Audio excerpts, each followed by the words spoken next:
Pey raş kiriya ha. Hadi pey sorundar ya. Peki. Kavra mı? Bu yavaş gel.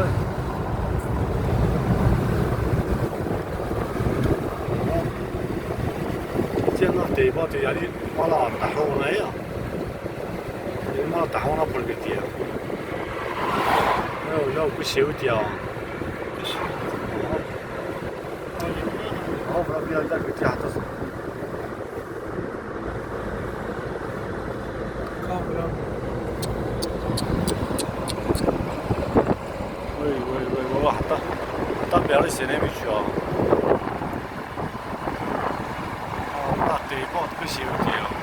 Avra pali ama ağır sabit ki var. Peki. Kral mutfağa çıktı ne ya? Helikopter etmişinin ömrü.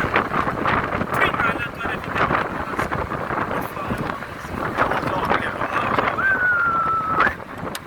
Baba teçet gideceğiz ondan ya.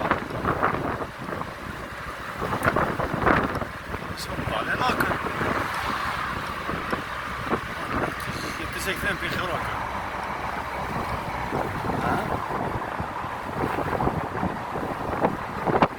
Bu ne var? Bu her türlü geliyor.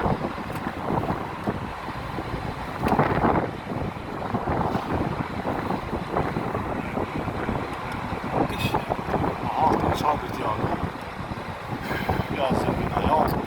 Ya uğraş çağ bitti ya.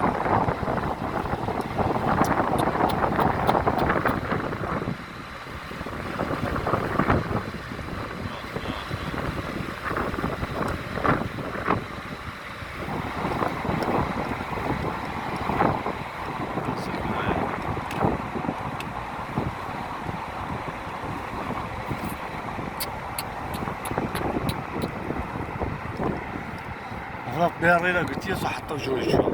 Bak, dayı var kumarı